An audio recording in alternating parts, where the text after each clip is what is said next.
मणिपुंज सेवा संस्थान में पूज्य शताब्दी गौरवान्विता राजस्थान सिंहनी महाश्रमणी गुरुमाता महासती श्री पुष्पवती जी माताजी मारासा आदि ठाना 7 के पावन सान्निध्य में जैन धर्म की 2 धाराओं खरतरगच एवं श्रमण संघ की स्थानकवासी परंपरा के पूज्य मुनिवृंद एवं साध्वी भगवंत का दुर्लभ संयोग से मधुर सम्मिलन हुआ।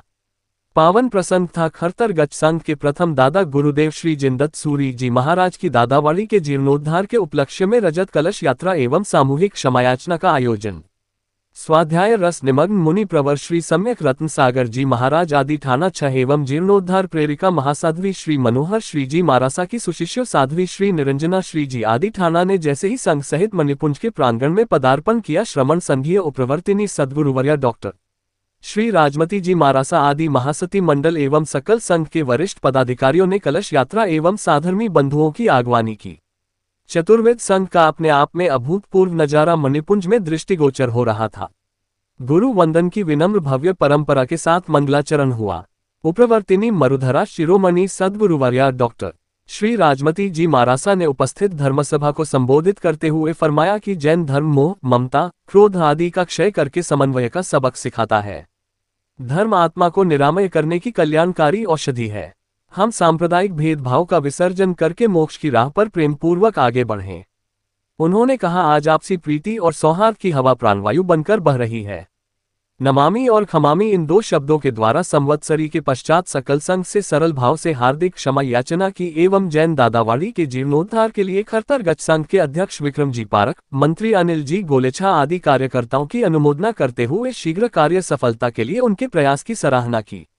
स्वाध्याय रस निमग्न मुनि श्री सम्यक रत्न सागर जी महाराज ने क्षमा धर्म का महत्व बहुत सुंदर ढंग से समझाया। वहीं उन्होंने ओसवाल समाज के उद्धारक, तप त्याग, चरित्र की बलवती साधना के अमर साधक और आत्मा के आराधक पूज्य दादा गुरुदेव श्री जिनदत्त सूरी जी महाराज के उपकारों के प्रति कृतज्ञता ज्ञापित की। वहीं दादावाड़ी के जीर्णोद्धार के लिए अजमेर के सभी संघों विशेषकर अजमेर जैन श्री संघ मणिपुंज की सात्विक हर्षपूर्वक अनुमोदना की।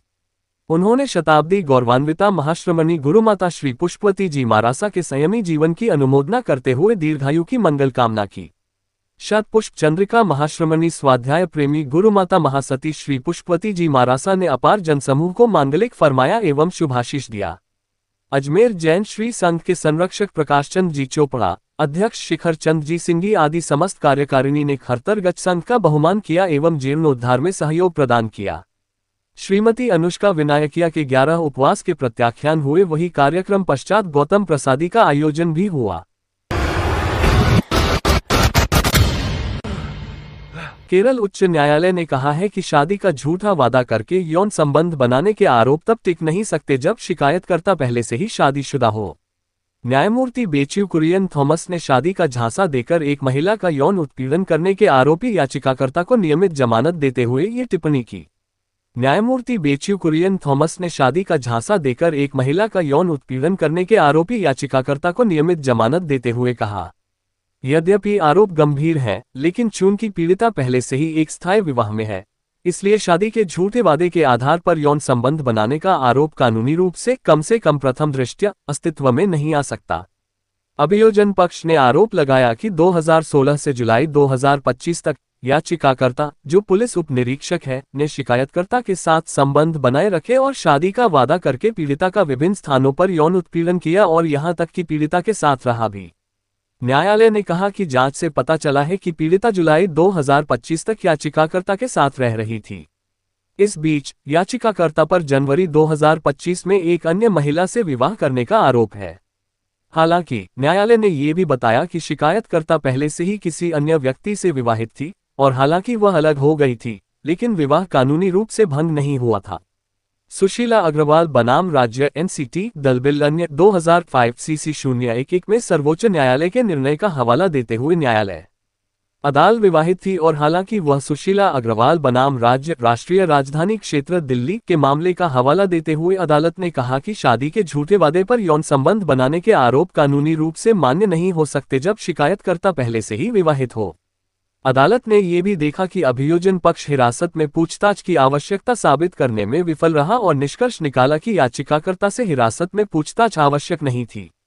हालांकि अदालत ने याचिकाकर्ता को जांच में सहयोग करने और खुद पूछताछ के लिए उपस्थित होने का निर्देश दिया है। जमानत शर्तों के साथ दी गई थी, जिसमें याचिकाकर्ता को जांच में सहयोग करने, शिकायतकर्ता से संपर्क करने से परहेज करने और अदालत की अनुमति के बिना भारत में रहने की आवश्यकता थी। केस का शीर्षक XXX बनाम केरल राज्य। केस संख्या जमानत आवेदन 9593/2025।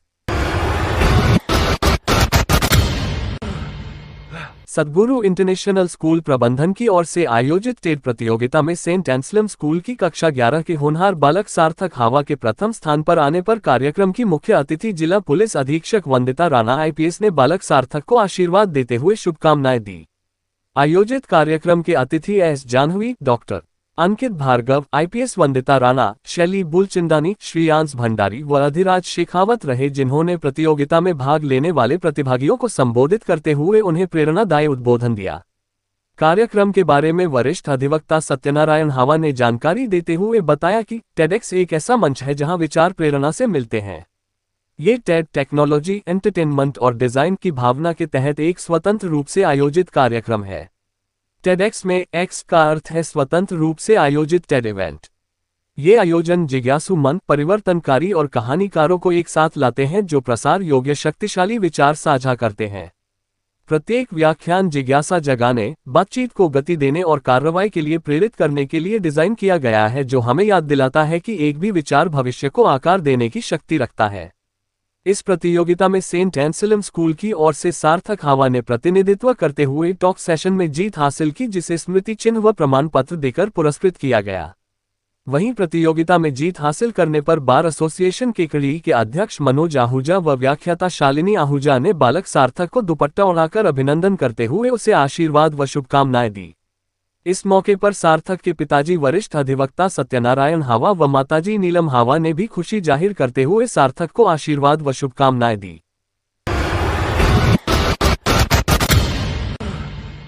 राजस्थान शिक्षक संघ राष्ट्रीय उपशाखा भिनाई के चुनाव रविवार को पंचायत समिति के मुख्य सभागार में निर्विरोध संपन्न हुए। चुनाव अधिकारी गोविंद राम लोहार व पर्यवेक्षक ब्रजेश आसोपा की देखरेख में पूरी चुनावी प्रक्रिया शांतिपूर्ण व उत्साहपूर्ण माहौल में संपन्न हुई। चुनाव में सर्वसम्मति से पदाधिकारियों का चयन किया गया। अध्यक्ष पद पर गोविंद राम जांगिड़ को तीसरी बार निर्विरोध चुना गया, जबकि मंत्री पद पर राजू माली को जिम्मेदारी दी गई। साथ ही किशन गोपाल परिहार को सभाध्यक्ष का दायित्व दिया गया। उपसभाध्यक्ष पद पर ओमव्रत गोहिल, पारस वैष्णव, वरिष्ठ उपाध्यक्ष भावर लाल शर्मा, उपाध्यक्ष पुरुष विजय वर्मा, उपाध्यक्ष महिला सुमन प्रजापति, महिला मंत्री विनीता नामा, कोषाध्यक्ष ओम प्रकाश डोरिया, प्राध्यापक अरविंद कुमार सेन, अध्यापक प्रतिनिधि बद्रीनारायण जाट चुने गए। इसी प्रकार प्रदेश महासमिति के 9 सदस्यों के रूप में उषा जोशी, अर्जुन खटीक, दिनेश कुमार वैष्णव, ताराचंद प्रजापति, धर्मी चंद माली, अनिल कुमार राव, जगदीश जांगिड़, कैलाश भांबी, रतनलाल जांगिड़ को दायित्व सौंपा गया। 35 जिला महासमिति सदस्यों के रूप में शालिनी निगम, जहेद हुसैन, रमेश खाती, संजू दमामी, अब्दुल रहमान, ताज मोहम्मद, जयवीर किशनावा, रजनीश जांगिड़, रामप्रसाद खारोल, हरिसिंह मीणा, रमेश बैरवा, भूपेंद्र सिंह राठौर, हरिशंकर चौपदार, मदन लाल रेगर, सुरेंद्र नागौरा, सोनिया माली, सुरेश जांगिड़, प्रीतम जैन, उमराव सिंह बारी, बुधराज कुम्हार, मगन लाल जाट, विष्णु वैष्णव, देवीलाल चंदेल, तैयब खान, गोपाल माली, धर्मीचंद माली, मोहन लाल सुवासिया, राजेश जैतवाल को दायित्व सौंपा गया।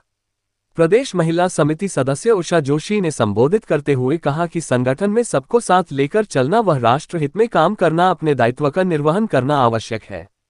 जिला मंत्री अर्जुन खींची ने संबोधित करते हुए हमारा विद्यालय हमारा स्वाभिमान संकल्प कार्यक्रम पर प्रकाश डालते हुए बताया कि अखिल भारतीय राष्ट्रीय शैक्षिकी महासंघ के निर्देशन में इस कार्यक्रम में कल राजस्थान शिक्षक संघ राष्ट्रीय नया इतिहास रचने जा रहा है।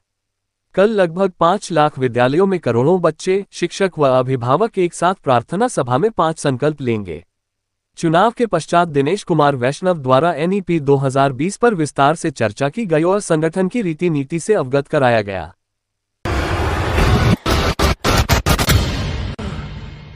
दादीच समाज द्वारा रविवार को महर्षि दधीची ऋषि की जयंती अत्यंत श्रद्धा और उत्साह के साथ मनाई गई।